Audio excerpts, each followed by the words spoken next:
Pelajaran ekonomi, bab 2, permintaan dan penawaran. A. Permintaan. 1. Pengertian dan faktor permintaan. Jadi, permintaan itu eh, maknanya adalah jumlah barang yang dibeli pada harga dan waktu tertentu. Nah, jadi, permintaan itu lebih ke dari pihak konsumen. Jadi, misalnya konsumen meminta barang itu harganya berapa dan pada waktu kapan.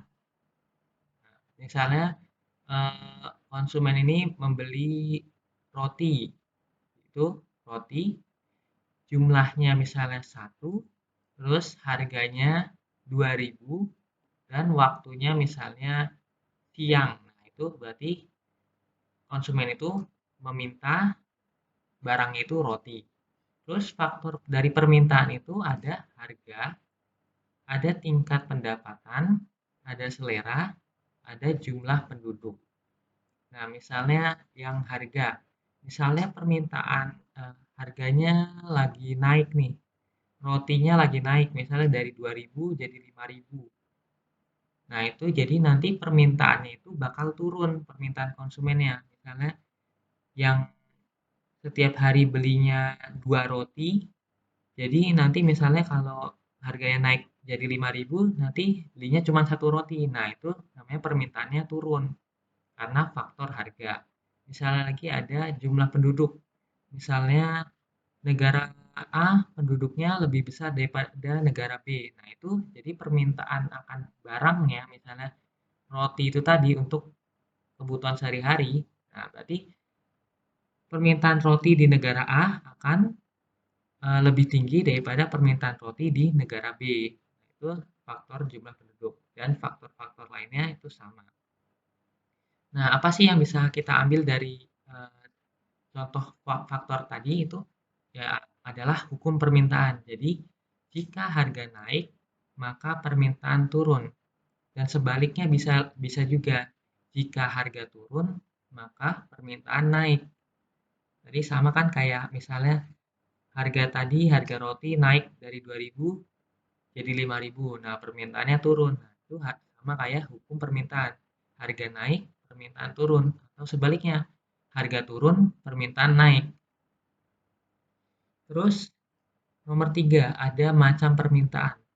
Nah, permintaan itu dibagi jadi 3, yaitu ada mutlak, ada potensial, dan ada efektif. Nah, mutlak itu yang kayak gimana sih? Jadi, permintaan mutlak itu yang tidak disertai dengan daya beli. Nah, jadi dia sifatnya hanya permintaan aja nih. Jadi nggak ada sumber dayanya untuk memenuhi permintaan itu. Nah, misalnya kamu mau beli mobil. Nah, kan nggak ada sumber dayanya kalau sekarang. Jadi tidak ada misalnya sumber dayanya uang buat beli mobil. Jadi itu hanya permintaan saja. Jadi hanya berupa permintaan dan tidak dapat direalisasikan. Terus yang kedua ada permintaan potensial, yaitu permintaan yang memiliki kemampuan beli, tetapi memilih untuk menunda atau tidak membeli. Nah, misalnya eh, kamu minta orang tuamu untuk dibelikan laptop baru. Nah, misalnya orang tuamu punya ini sumber dayanya uang untuk membeli laptop baru. Tapi orang tuamu menunda dulu untuk membeli laptop baru tuh. Karena lihat laptop lamamu itu masih bisa dipakai, masih awet. Nah, jadi mereka nunda dulu belinya, mungkin menunggu laptop lamanya itu rusak dulu. Nah, itu dimasukkan di permintaan potensial. Jadi punya sumber dayanya, punya kemampuan untuk membeli, tapi menunda atau tidak membeli dulu nih sementara. Terus yang ketiga ada permintaan efektif. Nah, ya kalau ini permintaannya itu langsung disertai dengan daya beli.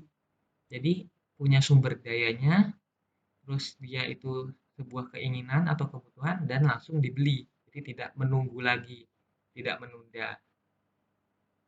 Misalnya kalau permintaan efektif itu, misalnya kalau membeli makanan ketika sedang lapar. Nah, itu misalnya kalau kita punya uangnya, punya sumber dayanya, jadi kita langsung beli.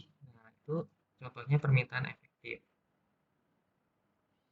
Terus nomor 4 ada kurva dan fungsi permintaan.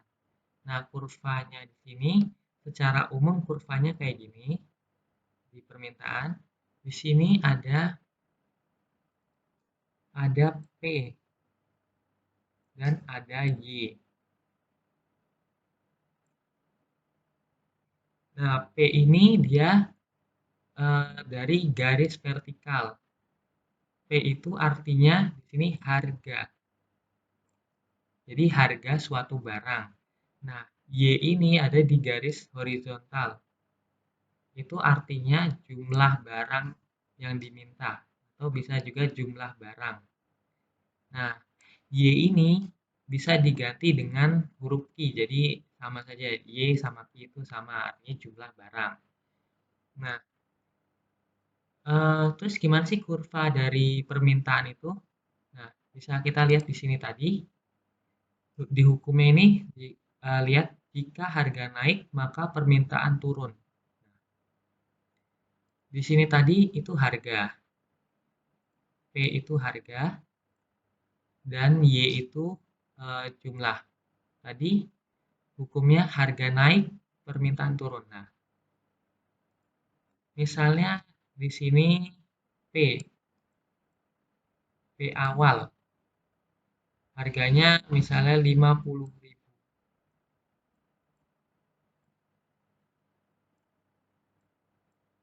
50.000. Nah, di sini naik dia harganya ke P1, jadinya 70.000. Misalnya suatu barang dari 50.000 naik jadi 70.000. Nah, itu nanti eh, di sini jumlah permintaannya itu bakal turun. Misalnya dari yang 50.000, ini titik-titiknya, ini permintaannya misalnya 100 barang, turun ke Y1 ini. Jadinya misalnya mungkin cuman 80 barang. Nah, jadi sesuai dengan hukumnya tadi, jika harga naik, maka permintaan turun. Nah, ini jika harganya naik dari 50 ke 70, jadi permintaannya ini turun 100 ke 80. Nah, ini kan kita hubungkan titik-titiknya, misalnya 50.000 harganya, permintaannya awalnya 100, ini, terus naik harganya 70.000 dan permintaannya turun 80.000.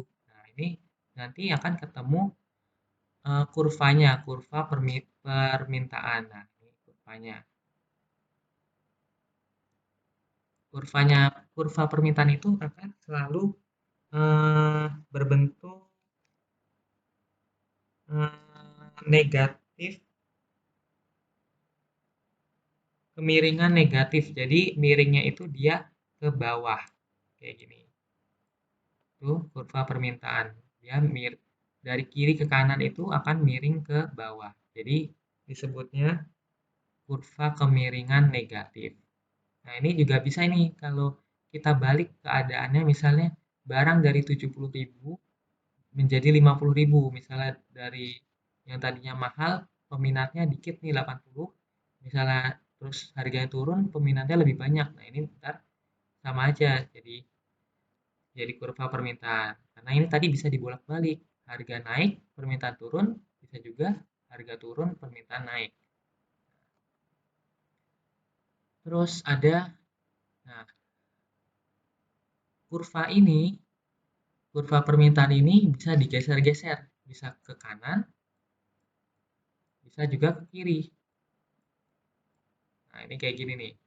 Misalnya, oh ya, kurva eh, permintaan itu kan bahasa Inggrisnya demand. Nah, jadi di kurvanya itu nanti akan ditulis kurvanya itu bernama D. Biasanya kalau kurva permintaan itu namanya D, di demand. Nah, kurva permintaan itu bisa bergeser dari kanan, bisa bisa ke kanan, bisa ke kiri. Apa sih faktor pergeserannya itu? Nah, faktor pergeserannya itu yang bukan faktor harga. Emang faktor-faktornya itu ada berapa sih? Nah, jadi faktor dari permintaan itu ada banyak. Ada misalnya dari tadi ada jumlah penduduk, ada pendapatan, ada harga barang substitusi, ada harga barang komplementer, ada selera, ada perkiraan harga yang akan datang. Nah, semua faktor tadi itu akan mengalami pergeseran yang sama. Jadi misalnya pergeseran faktor jumlah penduduk sama pergeseran karena faktor pendapatan itu sama. Kalau faktornya naik, maka jumlah barang yang diminta akan naik juga. Nah, misalnya di sini faktornya kita kan tadi faktornya itu bukan harga, jadi harganya kita ganti. Jadi garis harganya ini kita ganti jadi faktor, misalnya kita ambil faktor pendapatan. Misalnya P ini kita ibaratkan pendapatan. Nah, misalnya pendapatan per jamnya ini, pendapatan karyawan per jamnya 10.000.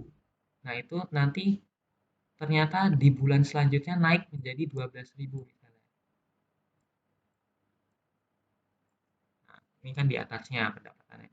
Nah, ini terus berarti di sini dilihat faktor naik, maka jumlah barang yang diminta juga naik. Nah, berarti misalnya tadi dari D ini, dari 100 barang yang diminta, dari gaji 10.000 per jam, nanti dia misalnya akan naik ke 150. Jadi ini dari tadinya di sini titik temunya dari 100 dan 10.000, nanti dia akan ketemu di 150 dan misalnya di sini. Nah, jadi 12.000 akan naik juga jumlah barang yang diminta 150 dan jadi bergeser nih kurvanya ke kanan. Kebalikannya misalnya kalau eh, misalnya pendapatannya turun, jadi nanti kurvanya bergeser ke kiri. Misalnya juga sama kayak jumlah pendapatan, misalnya jumlah pendapat, maksudnya jumlah penduduk, misalnya jumlah penduduknya naik, jadi nanti kurvanya geser ke kanan, karena jumlah penduduknya naik, otomatis nanti kebutuhannya naik. Terus kalau penduduknya sedikit, kebutuhannya sedikit, berarti kurvanya nanti ke kiri. Terus di sini dijelasin juga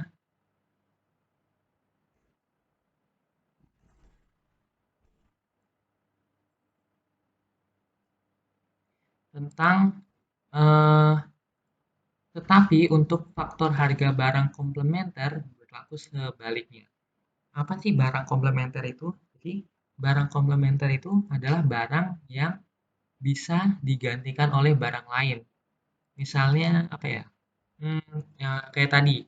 Misalnya kamu bisa makan, bisa memperoleh karbohidrat dari roti, tapi juga bisa dari nasi misalnya. Nah, berarti misal harga rotinya itu naik dari kayak tadi dari 2.000 jadi 5.000.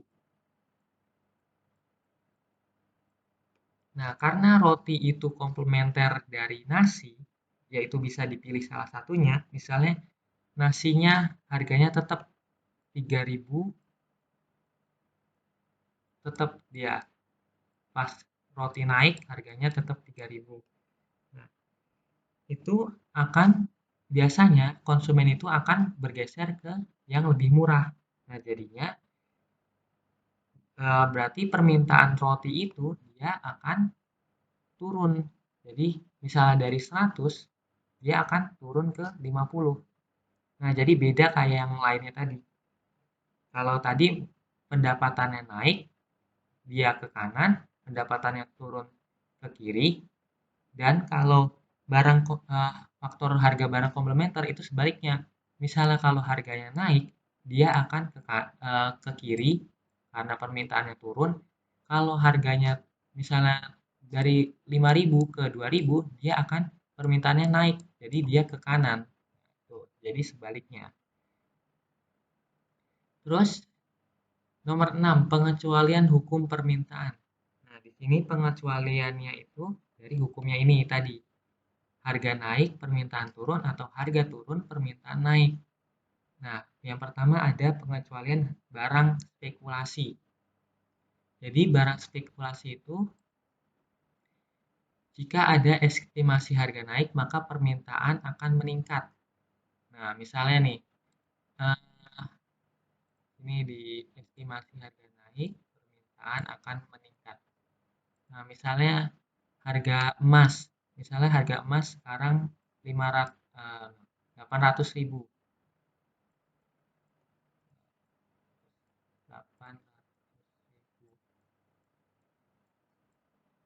Nah, misalnya diprediksi karena menemukan cadangan emas baru Indonesia, terus harga emasnya naik, diprediksi naik nih besok akan menjadi 850.000 per gram. Nah, itu nanti kan tadi ada estimasi besok itu harga naiknya berarti 50.000. Nah, itu berarti nanti mayoritas konsumen itu akan berbondong-bondong untuk membeli. Nah, jadi untuk investasi misalnya kan besoknya udah naik nih 50.000, berarti untung dong, sehari untung 50.000 lumayan. Jadi permintaan akan emas, beli emasnya itu nanti akan naik. Permintaannya akan naik meskipun meskipun estimasi harga naik, jadi permintaan naik. Jadi tidak sesuai dengan hukum permintaan tadi. Harganya naik, permintaan turun, atau harganya turun, permintaan naik. Tapi ini harganya naik, permintaannya juga naik. Jadi tidak sesuai dengan hukum permintaan. Itu namanya barang spekulasi. Yang kedua ada barang prestis.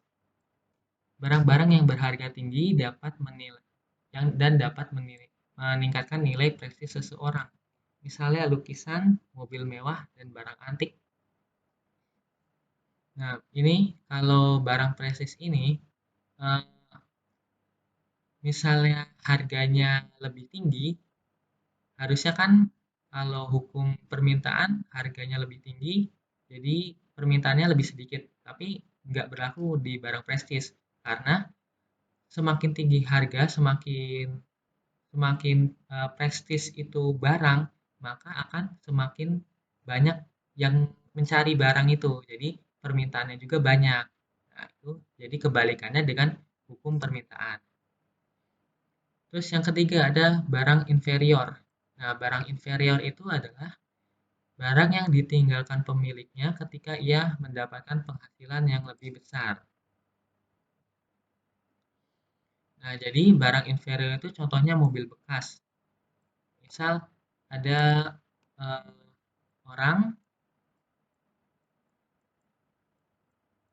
eh, misalnya miliarder, punya duit banyak, dan dia punya mobil, dan mobilnya itu udah lama, jadi dia anggap mobil bekas. Tapi sama orang yang lain, misalnya yang dari perkampungan, yang ekonominya rendah, mobil bekasnya orang kaya ini sama orang yang eh, miskin itu akan dilihat itu eh,